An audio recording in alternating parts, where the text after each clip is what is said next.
الحمدللہ رب العالمین والصلاة والسلام علی سید المرسلین اما بعد فاعوذ باللہ من الشیطان الرجیم بسم اللہ الرحمن الرحیم انما اموالکم و اولادکم فتنۃ صدق اللہ العظیم۔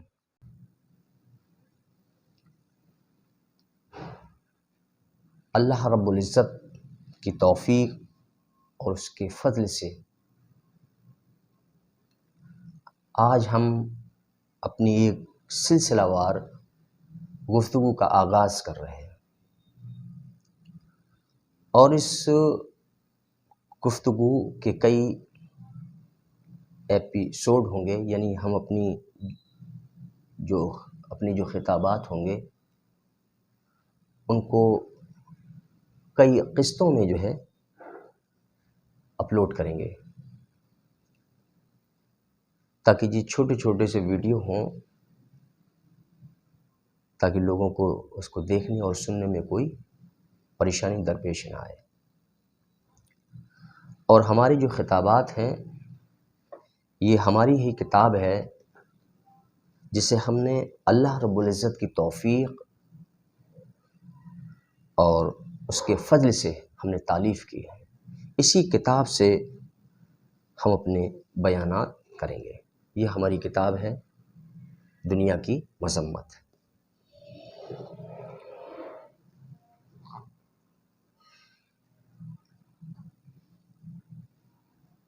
تو دنیا و متاع دنیا، اللہ رب العزت اور اس کے حبیب صلی اللہ تعالی علیہ وسلم کے نزدیک دنیا کی کیا حیثیت ہے؟ حالانکہ لوگوں کے نزدیک دنیا و متاع دنیا، مال و اسباب سب مرغوب اور محبوب چیزیں ہیں، لیکن اللہ اس کے رسول کے نزدیک دنیا قابل مذمت ہے۔ مثلا دنیا ملعون ہے، دنیا ذلیل ہے، دنیا حقیر ہے، دنیا غلیظ ہے، دنیا کمینی ہے، اور مال فتنہ ہے، اور دنیا مردار کی مثل ہے، دنیا ہلاکت کا گھر ہے، اور دنیا آزمائش کا گھر ہے، سوائے اس کے جو اللہ کے لیے ہے۔ اور اس کی وضاحت انشاءاللہ ہم آگے کریں گے کہ اللہ کے لیے وہ کیا کیا چیزیں ہوتی ہیں جو اللہ کے لیے ہیں۔ تو سوائے اللہ کے باقی کا جو بھی دنیا کے اندر موجود ہے وہ سب قابل مذمت اور بری شے ہے، انسان کو دوزخ کی طرف لے جانے والی ہے اور آخرت سے غافل کرنے والی ہے، ہر وہ شے۔ تو اسی سلسلے میں ہم اپنی پہلی گفتگو اور پہلا خطاب اللہ رب العزت کی توفیق سے شروع کر رہے ہیں۔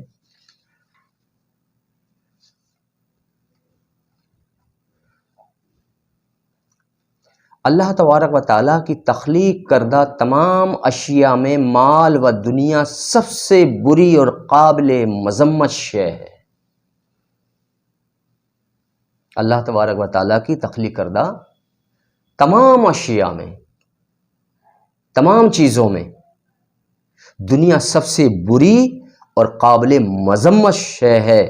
دنیا ملعون ہے، دنیا ذلیل ہے، دنیا غلیظ ہے، اور فتنہ عظیم ہے، سوائے اس کے جو اللہ کے لیے ہے۔ وہ قابل مذمت شے نہیں بلکہ وہ بہترین اور عمدہ شے ہے۔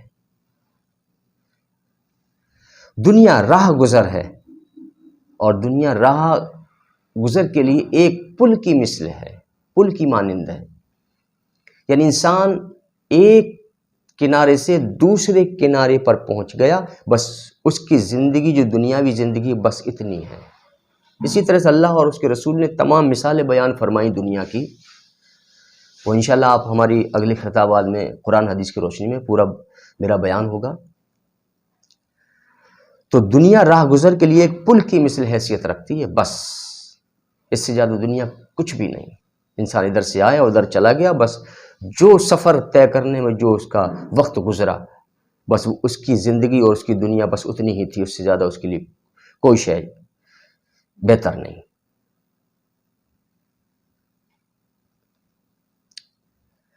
اللہ تبارک و تعالیٰ اور اس کے حبیب صلی اللہ تعالیٰ علیہ وسلم کے نزدیک دنیا و متاع دنیا بدترین شے اور بڑی آزمائش ہے۔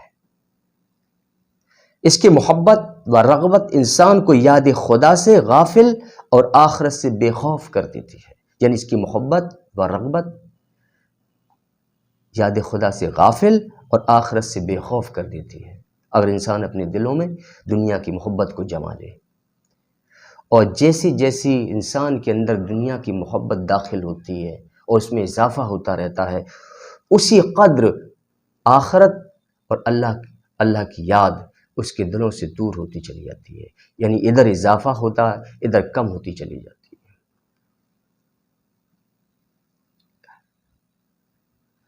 اور یہ دنیا اس کی محبت اور اس کی رغبت انسان کو جنت سے دور اور جہنم کے قریب لے جاتی ہے اور عذاب نار کا مستحق بنا دیتی ہے۔ صوفیاء کرام فرماتے ہیں،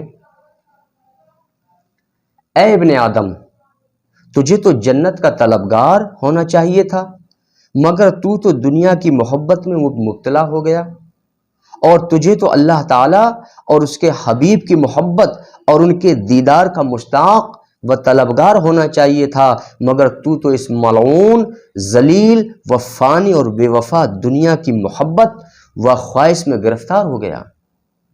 تجھے تو اللہ تعالیٰ اور اس کے رسول کی محبت اور ان کے دیدار کا مشتاق ہونا چاہیے تھا، ان کا طلبگار ہونا چاہیے تھا، مگر تو اس ملعون اور ذلیل و فانی دنیا کی محبت اور اس کی خواہش میں گرفتار ہو گیا اور اس کی زیب و زینت و آرائش میں غرق ہو گیا، حتیٰ کہ اپنی موت اور عذاب قبر اور عذاب قیامت اور دوزخ کے دردناک سخت ترین عذاب کو بھی تو بھول گیا اور نافرمان و ناشکرہ ہو گیا۔ اے ابن آدم، تو ان بے شمار نعمتوں و راحتوں کو بھول گیا جو اللہ تعالیٰ نے تجھے عطا کی۔ کیا تجھے اس دنیا کو چھوڑ کر جانا نہیں ہے؟ کیا تجھے اللہ تعالیٰ کو اپنے سب اعمالوں کا حساب دینا نہیں ہے؟ کیا تجھے دوزخ کی دہکتی ہوئی آگ کے شعلوں سے ڈر نہیں لگتا؟ کیا تجھے قبر کے اندھیروں اور قبر میں مسلط ہونے والے دردناک عذاب سے ڈر نہیں لگتا؟ کیا اللہ کا غضب و اس کے عذاب سے کیا تیرا مال تجھے بچا سکے گا؟ کیا قبر کے خوفناک عذاب سے تیرا مال تجھے تحفظ دے سکے گا؟ کیا قیامت کے روز تیرے برے اعمال کے سبب مسلط ہونے والے خوفناک و دردناک عذاب سے کیا تیرا مال تجھے نجات دلا سکے گا؟ ہرگز نہیں۔ اللہ تبارک و تعالیٰ نے تیرے لیے جنت کو آراستہ کیا اور تو اسے ٹھوکر مار رہا ہے اور دوزخ کی آگ میں خود کو ڈھکیل رہا ہے، یعنی جنت کو تو ٹھوکر مار رہا ہے اور دوزخ کی آگ میں خود کو ڈھکیل رہا ہے، اور مال و متاع کی محبت اور تیرے برے اعمال کے سبب تیری قبر انتہائی خوفناک ہوگی۔ یاد رکھ اے ابن آدم، دنیا کی محبت اور برے اعمال اور مال و متاع کی محبت، یہ سب کچھ کیا ہے؟ ان کے سبب سے تیری قبر انتہائی خوفناک ہوگی اور تجھے کوئی بچانے والا نہ ہوگا، اور سفر برزخ دور کا ہوگا اور تیرے پاس سفر طے کرنے کے لیے کوئی سامان اور مال نہ ہوگا۔ تو پھر تو اس طویل سفر کو کیسے طے کرے گا؟ روز قیامت پل صراط باریک ہوگی جسے تو کیسے پار کرے گا، اور دوزخ کی آگ سخت گرم ہوگی اور تیرا جسم کمزور ہوگا، اور تو وہاں سے جنت کو دیکھے گا جو کہ انتہائی حسین و جمیل اور بہت خوبصورت ہوگی، مگر تو وہاں تک پہنچ نہ سکے گا، صرف جنت کو دیکھتا رہ جائے گا لیکن وہاں تک تیری رسائی نہ ہوگی۔ روز قیامت سورج نزدیک ہوگا جس کے سبب انتہائی سخت گرمی اور شدت کی تیز دھوپ ہوگی، یعنی روز قیامت سورج انتہائی قریب ہوگا جس کے سبب سے انتہائی سخت گرمی اور تیز شدت کی دھوپ ہوگی جس کے سبب تیرا جسم پھٹنے کے قریب ہوگا اور تیرا دماغ کھولتا ہوگا، اور وہاں پر اللہ تعالیٰ کی رحمت کے سائے کے سوا کوئی سایہ نہ ہوگا کہ جس کے نیچے تو کھڑا ہو سکے۔ اس لیے ابھی بھی وقت ہے کہ مال و دنیا کی محبت و رغبت کو دل سے نکال پھینک، اور اللہ تعالیٰ وہ اس کے رسول صلی اللہ تعالی علیہ وسلم کی محبت سے دل کو آراستہ اور مزین کر، اور اللہ تعالیٰ اور اس کے حبیب کی اطاعت کر، اور انہی کی اطاعت میں اپنی زندگی گزار، اور کثرت سے نیک اعمال کر۔ نیز فرماتے ہیں، اے ابن آدم، مال و دنیا کی محبت و رغبت اور خواہشات کی پیروی تمام گناہوں کی جڑ ہے۔ یعنی انسان سے جو گناہ سرزد ہوتے ہیں تو ان کی بنیاد، ان کی جڑ کیا ہے؟ ان کی جڑ ہے دنیا اور مال کی محبت، اور دنیاوی اسباب کی محبت اور خواہشات کی پیروی۔ جب ان کی محبت انسان کے دلوں میں جمع ہو جاتی ہے، دلوں میں داخل ہو جاتی ہے، اور جب وہ غالب ہو جاتی ہے تو انسان گناہ پر گناہ کیے جاتا ہے، اور وہ کثیر گناہوں کا مرتکب ہو جاتا ہے۔ اور یہی چیزیں جو ہیں، ان کی محبت، مال و متاع کی محبت اور خواہشات کی پیروی، یہ تمام گناہوں کی جڑ ہے۔ اور تیرے گناہ اور سرکشی کو اللہ تعالیٰ خوب جانتا ہے کہ کہیں تیرے گناہوں کے سبب، اے ابن آدم، کہ کہیں تیرے گناہوں کے سبب تجھے دوزخ میں اللہ تعالیٰ داخل نہ کر دے، اور تو اس دوزخ کی آگ میں جلتا رہے اور چلاتا رہے، اور وہاں تیری کوئی مدد نہ کر سکے گا۔ پس اے ابن آدم، تو چھوڑ دے ہر اس شے کو جو تیرے رب کو پسند نہیں۔ اے ابن آدم، تو چھوڑ دے ہر اس شے کو جو تیرے رب کو پسند نہیں، اور اس شے سے منسلک ہو جا جو تیرے رب کو پسند ہو، اور توبہ کر، اور دنیا و متاع دنیا کی طلب و محبت اور رغبت اور خواہشات کو الوداع کہہ دے، اور اللہ تعالیٰ اور اس کے رسول صلی اللہ تعالی علیہ وسلم کے حکم کے تابع ہو جا، اور اللہ تعالیٰ اور اس کے رسول کی اطاعت میں تو اپنی تمام زندگی کو صرف کر دے، تاکہ تیری آخرت بہتر اور عمدہ ہو جائے۔ اور آخرت کے سفر کے لیے نیک اعمال جمع کر جو سفر آخرت میں تیرے کام آئیں، اور اپنے تمام گناہوں سے توبہ کر۔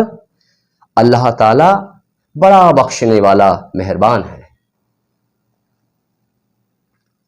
اللہ تعالیٰ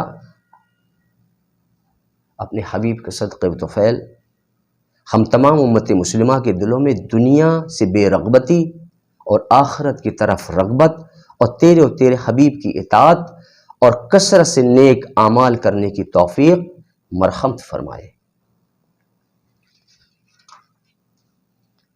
اور اسی ضمن میں ہم دنیا کی تعریف بھی بیان کریں گے، تاکہ لوگوں پر یہ واضح ہو جائے کہ دنیا کی وہ کون کون سی شے ہیں جو قابل مذمت ہیں، حقیر ہیں، ملعون ہیں، ذلیل ہیں، اور کون سی چیزیں ایسی ہیں جو بہتر ہیں، عمدہ ہیں۔ اور اس کا معنی بھی ہم بیان کریں گے کہ دنیا کہتے کس کو ہیں۔ تو دنیا کی تعریف، دنیا کا لغوی معنی ہے تمام زمین، اور زمین پر موجود ہر ایک شے، و عالم، جہان، اور موجودہ زندگی اور لوگ، اور سونا، چاندی، ہیرے، موتی، اور مال، دولت و جائیداد، و ضروری و غیر ضروری تمام اشیاء، یعنی تمام چیزیں، اور مال و سونا چاندی وغیرہ سے خریدی جانے والی تمام ضروری و غیر ضروری چیزیں سب دنیا میں داخل ہیں۔ اور دنیاوی چیزوں کی 3 قسمیں ہیں۔ نمبر 1، وہ چیزیں جو اللہ تعالیٰ کے لیے ہوں، اور وہ چیزیں جس سے انسان آخرت میں نفع اٹھائے، جیسے علم اور نیک عمل کے لیے، علم اور نیک عمل کے لیے استعمال میں آنے والی تمام چیزیں، اور حلال و جائز طریقے سے کمایا گیا مال جس کے حقوق ادا کیے گئے ہوں۔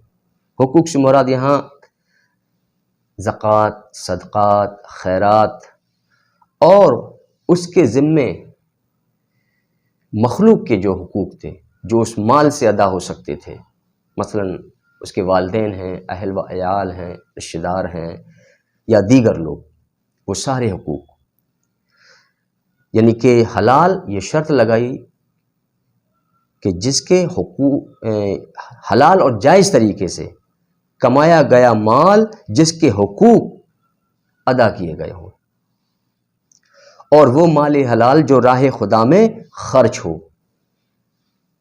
اور دینی کتاب جس سے لوگ دنیا و آخرت میں نفع اٹھائیں، اور اللہ تعالیٰ اور اس کے حبیب صلی اللہ تعالیٰ علیہ وسلم کی اطاعت اور تبلیغ دین کے لیے استعمال میں ہونے والی تمام چیزیں وغیرہ، اور ہر وہ شے جو اللہ تعالیٰ اور اس کے محبوب بندوں سے وابستہ ہو، وہ ہر شے عمدہ و بہتر اور اجر و ثواب کا باعث ہے۔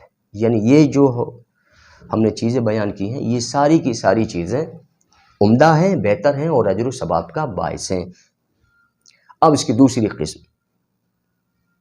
وہ چیزیں جن کا فائدہ صرف دنیا تک ہی محدود ہو، یعنی آخرت میں اس سے کوئی نفع حاصل نہ ہو، اور لذات، شہوات و نفسانی خواہشات کے باعث گناہ کے کام کرنا، اور دنیا کی محبت و رغبت اور حرص و لوگوں میں سبقت حاصل کرنے کی غرض سے ضرورت سے زیادہ سونا، چاندی، مال، دولت، زمین، جائیداد و دیگر اشیاء سے محبت و رغبت اور ان کا جمع کرنا وغیرہ، یہ سب دنیا کی قابل مذمت قسم میں شامل ہیں۔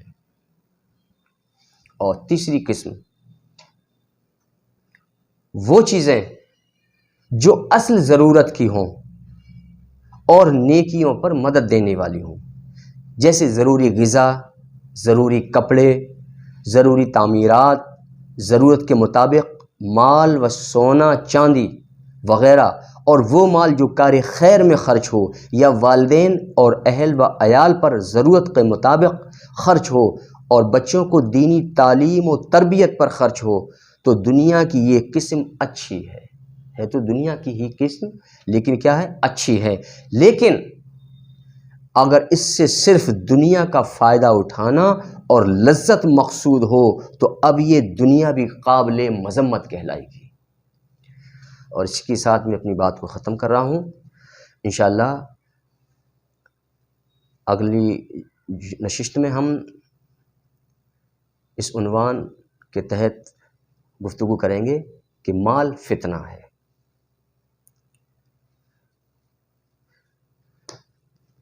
واللہ تعالی عالم ورسولہ عالم۔ والسلام علیکم ورحمۃ اللہ وبرکاتہ۔